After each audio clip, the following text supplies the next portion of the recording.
Mahomes back, throws. It is incomplete, picked off by the Lions. Brian Branch with it left side. He's gone, baby. He's going to the house. Touchdown, Detroit Lions. Deflected in the air, Branch ran under it, and he took it all the way back.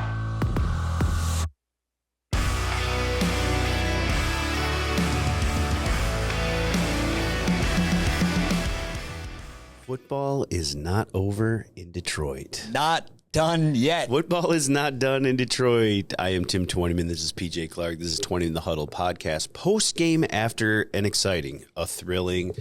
This game had a little bit of everything, Peach, but in the end it was a 24-23 Detroit Lions win, and they are moving on. And thanks to the Green Bay Packers, they will be moving on at home next week in the conference semifinals.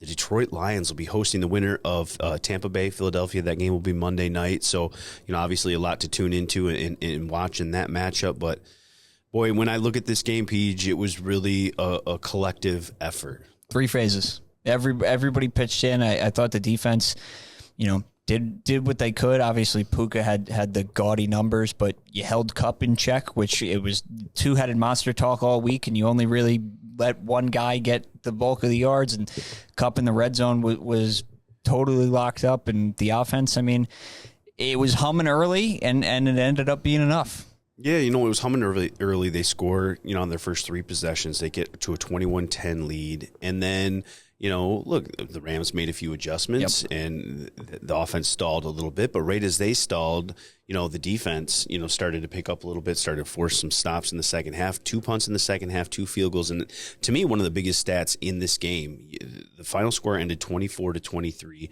Detroit Lions 3 for 3 in the red zone. The LA Rams 0 for 3 in the red zone. That's 12 points off the board in a 1-point game.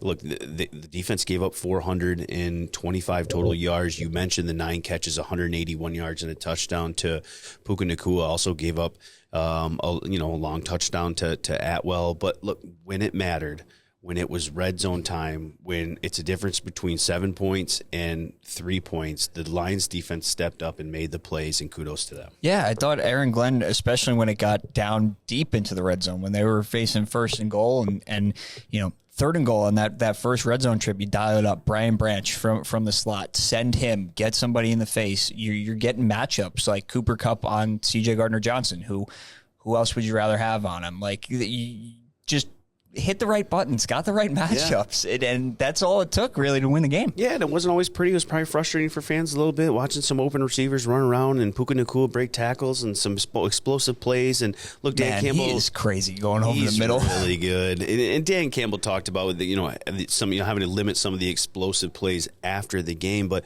I also asked him about just the importance of that defense kind of, buckling up in the red zone, and he agreed. He thought it was one of the big impact statistics in the game. Here's what Lions head coach Dan Campbell had to say about how the defense tightened up in the red zone on Sunday night. Yeah. 9 and 6 yard line in a 1-point game. You guys were 3 for 3 in the red zone. They were 0 for 3. That was the difference. That was the difference. And we wanted to be disruptive today. We were going to be aggressive. It wasn't perfect, but at the end of the day, we knew we had to limit points, keep them out of the end zone. We did that. We talked about it at halftime. We needed to stop. We needed to get our special teams involved. We really weren't even involved. They hadn't punted yet. And sure enough, our defense comes out. We get the stop, first possession out of halftime, and now, our special teams helps us out. There again, Jack Fox was big on the offensive side when we had to punt, but and then those guys kept them out. They kept them out, and limited them to 3 points. And there again, it wasn't perfect, but we did what we had to do against that opponent, It wasn't perfect, but we did what we had to do against that opponent. That's all it takes. That's all it takes. That's all it takes in the end. And look, the defense came up big late, but the offense was the big story early in this game, and it was Jared Goff. And I say early in this game, Peach, because I'm referring to even pregame before the kickoff. Oh yeah. There is one name that I have ever heard in my 15 years covering this football team chanted in Ford Field, and that is every single time Barry Sanders steps in front of a camera, that name just, you hear it, you start ringing. I have never hurt anybody else. And what this crowd did for Jared Goff, I thought was huge. I think it meant a ton to Jared. And like, this crowd got loud and they were chanting Jared Goff as he came onto the field. What a special moment for him. Obviously, the headlines this week and playing your old team, the team that drafted you number 1, you took to a Super Bowl, that discarded you, that traded for Matthew Stafford. Look, it worked out on their end, winning one too. But for all that was going on, and for you to come and play the way that he did, 22 of 27 for 277 yards, a touchdown, no turnovers, a 121.8 passer rating, and then having the ball in his hands at the end with a chance to ice it and finding his guy, Amon-Ra St. Brown, for the first down. Just a storybook day for Jared Goff, and good for him. And I don't think there is any doubt right now, PJ, that he's the guy in Detroit. Nope, none. To hear that crowd chant his name, and then for him to play like that and get their first playoff win in 30 whatever years it is, over 30 years, he is their guy now. It's over. He is their guy for the foreseeable future. And I love that he put all this stuff to bed. Yeah, I mean, it's about as good as of closure as you're going to get on this whole thing. I mean, what else is there to say now? And it was really impressive. I mean, you could tell first drive he was dialed. He was locked in and spread the ball around. Obviously, didn't have a full-strength Sam today, but Amon-Ra came up big. Josh Reynolds, a revenge game. 75 yards in the first quarter? Yeah, I mean, we're getting back to early season Josh Reynolds, where everything is a touchdown or a first down. I mean, you're getting those explosives out of him, and, you know, other Gibbs contributed a couple, but it was just, I mean, he was cooking today. I mean, there's no other way to say it. He was cooking, and he had a huge smile on his face in the post-game press conference when he walked in. This is what Jared had to say about that introduction he received in Detroit when he ran out on the field Sunday night. Yeah, it's pretty unbelievable. The people here are special, man. And, I'm grateful, and I'm grateful for their support. And today, with the circumstances that were there, it meant a lot, and it was special. No, it made me feel pretty good. It was exciting. I don't think I've ever experienced anything like that. But yeah, man, I love these guys. I think he'll experience it again next week. I have a feeling. You ever wonder what having 66,000 people just chanting your name would feel like? I imagine. I mean, it had to feel pretty good. I mean, and then to play the way that I was going to say. I mean, I give the guy boost, all the credit in the world to even tone out the good noise and just go out there and rip it. I think he started, 9 of 9 and 14 of 15 and 3 touchdown drives on the first 3. Got him that lead, and that proved to be enough because the defense made plays down the stretch. I mean, it was just, I mean, you can't say enough about Amon-Ra St. Brown. No. You know, 7 catches for 110 yards. They do that route that ended the game hundreds of thousands of times probably over the last 3 years, and it's the same route that they won the first Vikings game on. It's just a little 10-yard curl and be there. And that was one of our key matchups, right? Yep. St. Brown this week against the nickel corner, and you love that. If you're gonna put a nickel on St. Brown one-on-one in that situation, good luck. Or if they put a linebacker on him one-on-one and he scoots out for 17 yards, he's going to beat that guy over the middle. And it was really good to get, Laporta had an impact there, 4th down play, got a touchdown. Look, only had 3 catches for 14 yards, but I thought he blocked well in the run game. And I think another week he's going to probably get back to his old self next week with that knee injury. I mean, I feel like he was not like sustaining plays. He would come out every 2 or 3 plays and just get some treatment on the sideline. And listen, that's a warrior. That's a guy that gave it all he had and just lived to see another day. And like you said, another, 2 days off before practice on Wednesday, and you're probably feeling pretty good for next Sunday. How about Jack Fox too? Yep.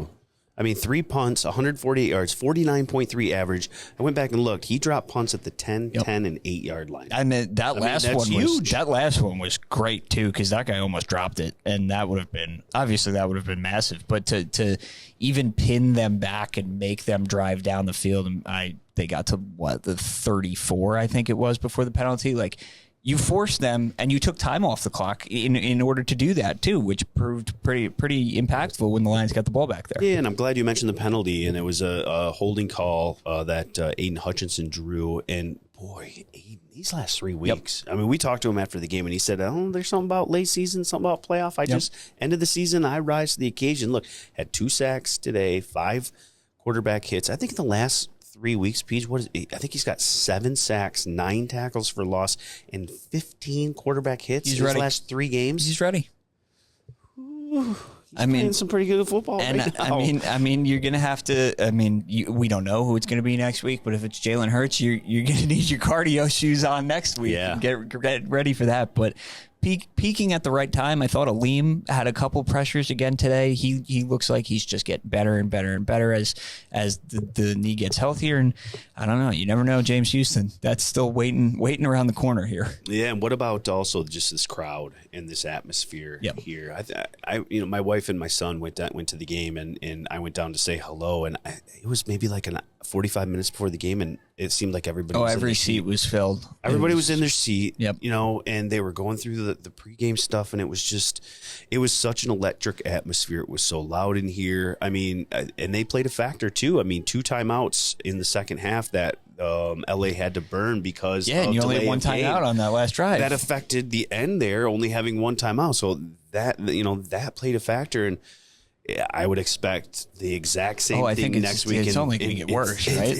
Probably more, yeah. right? It's only going to get crazier. So we got next week, 3:00 afternoon game, which I don't mind. No, it's better than 8:00. We're doing this at 1:45 in the morning. 1:45 in the morning. Yes, appreciate it. If anybody's up, you have issues. If you hear this when it first comes out. Well, we said that last time after Denver, and like half the comments were like, "I'm listening to this at 3 a.m." So shout out to you. Thank you, guys. We appreciate it. But the morning will be fine too if you want to catch it, get some Z's. But look, total team effort. It's going to be really fun. I want to shout out DPJ, especially catching that last punt. A guy who had not done it for this team, obviously Khalif, an all-pro returner, but just the peace of mind to not only move up and step into it, but he got 5 extra yards on the return there. I thought that came up big. It's the little things sometimes, right? Just some of the little key plays.